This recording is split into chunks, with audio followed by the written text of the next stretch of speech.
Many thanks to Nuv, Jub, Scalespeeder Gaming and Devutan for making this video possible. In this patch we've felt the pain of leg fractures and we've had a taste of the KZ, but the deadliest change that 1.10 has brought about is how cold DayZ is now with this giant list of changes. I've had more characters die to hunger than anything else in this patch, and that's mostly because we're neglecting just how much of an impact this little icon being blue really has on our characters. For example, while idle you drain 50 times more energy with this being blue compared to it being white.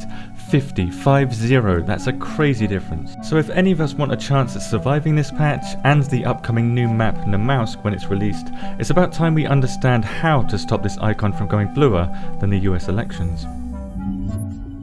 First of all, to control how this stat behaves we must first understand it. So here is the temperature stat visualized. Over time your temperature stat will go up or down depending on many different factors. As it does, you will be in one of 5 stages. The stages we use the least amount of energy in are the top 3 at minus 0.01 energy per second, but when it's in the red you will lose 0.1 health per second too, so be careful of that. The 2 stages we definitely don't want to be in here are cold or hypothermic. These punish our characters hardest with the energy loss rates. When cold you burn between 0.3 and 0.5 energy per second, depending on how far you're into this stage. That's up to 50 times the normal stage, something that we certainly shouldn't be ignoring. If you do go into hypothermic, you will lose a maximum of 0.5 energy per second like the previous stage, and 0.1 health per second, killing you in a little over 9 minutes if you happen to be in red hunger too. Now the line that I've been using here is visualizing core body temperature. Core body temperature moves very slowly and moves based on another stat which I'm calling heat insulation value, which we will visualize with this line here. If all of a sudden you get too close to a fire and you start to go hypothermic, this heat insulation value goes straight to hypothermic and removes 0.1 health from you per second, even if your core body temperature line here is in the cold. The further the heat insulation value line is from the core body temperature line, the faster the core body temperature line tries to catch up with it. This is because the heat insulation value is the correct temperature your character should be, but realistically it takes time for the human body to warm up or cool down. So your goal with maintaining a good core body temperature in DayZ is making sure that your heat insulation value is always above your core body temperature. If it is, you will see this arrow telling you that your core body temperature is rising, otherwise you will see a down arrow bad. Because temperature in DayZ works this way, the only stat that we need to be concerned with is the heat insulation value line here, which we will just call HIV for short. Now many factors impact HIV. Here is a list of variables that impact your temperature in DayZ.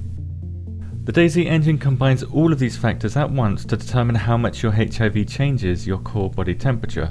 It may balance out at 0 and not change your core body temperature, become negative and drain your temperature due to you walking through a river, or become positive because you sat next to a fireplace.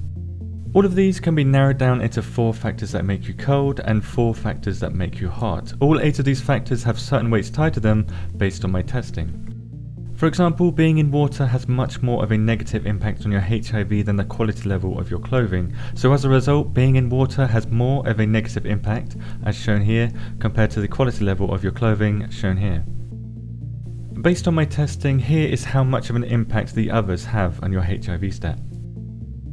So while on your travels in DayZ, you want to keep all of these in mind and aim for the sum of all of these factors to be positive instead of negative, which means that being HIV positive in DayZ is a good thing. Now to become better at being HIV positive, let's break these down one by one, starting with being in water.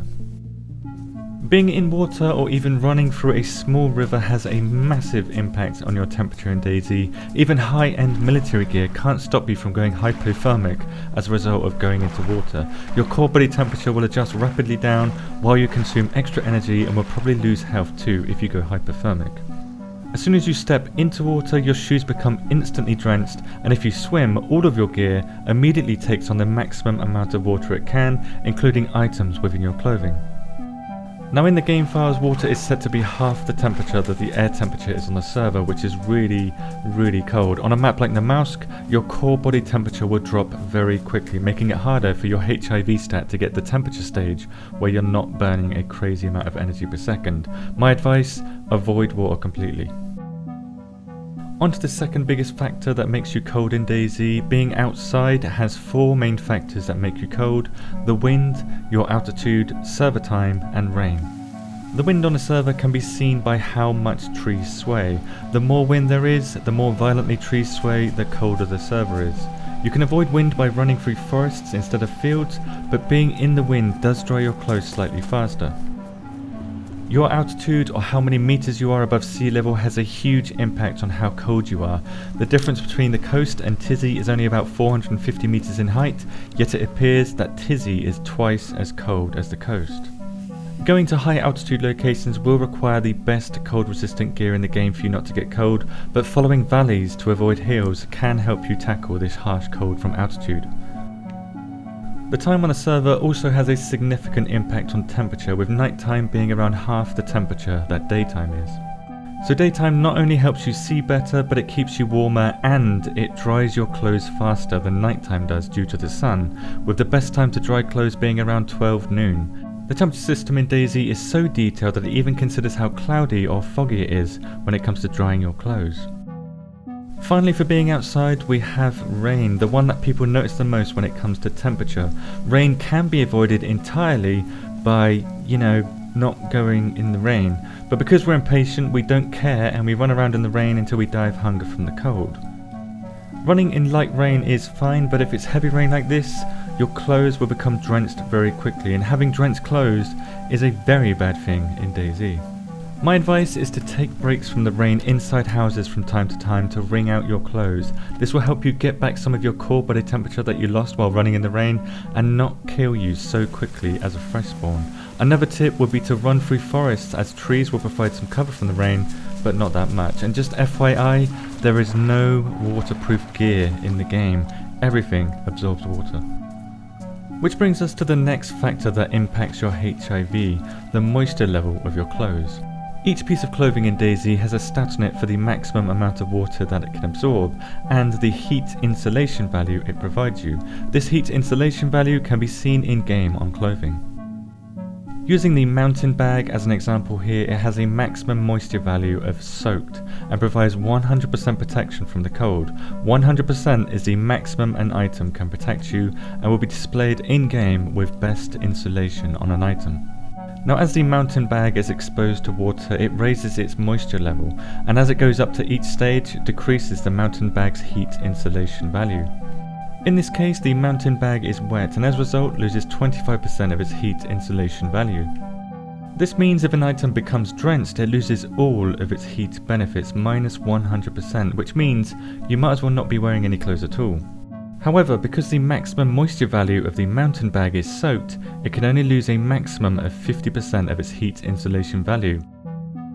The final and weakest factor that makes you cold in DayZ is the quality level of your clothes. However, this factor has a big impact if you ignore it and don't repair your clothes. Using the mountain bag as an example again here, pristine has no impact, worn reduces it by 10, damaged by 20, badly damaged a big jump to minus 50, and ruined makes this mountain bag useless.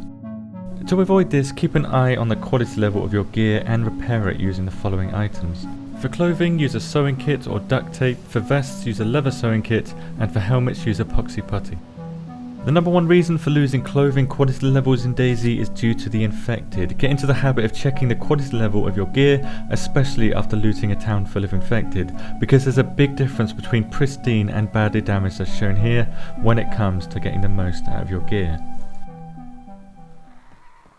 It's never just one of these four that will make you blue to drain your energy and eventually kill you. It's a combination of getting wet and not wringing your clothes, going over the hill instead of going around it, not looking after the quality level of your gear. Take care of the little problems and the blue icon will go away. Give it a go and practice the advice I've given you in this video. You will notice that you will survive longer due to needing less food. So to summarize what we've learned so far, being in water, very, very bad. Forests, good. Fields, bad. Low altitude, very good. Being wet, very bad. Low quality clothing, bad. Not liking this video, very bad. Now I've decided to put the other 4 factors, the ones that make you HIV positive, in a different video, as this one is getting long and there's so much more to cover on this topic. In that video we will be looking at the new heat buffer mechanic and how it works, and the best gear in the game, because they've completely rebalanced gear in preparation for Namalsk, I guess. If you don't know what Namalsk is, you really should. It was one of the most popular maps back in the DayZ mod and will be played on by anyone that has a name in the DayZ community for sure when it's released. Trailer in the description. Thank you for watching, and I will see you in the follow-up video to this one.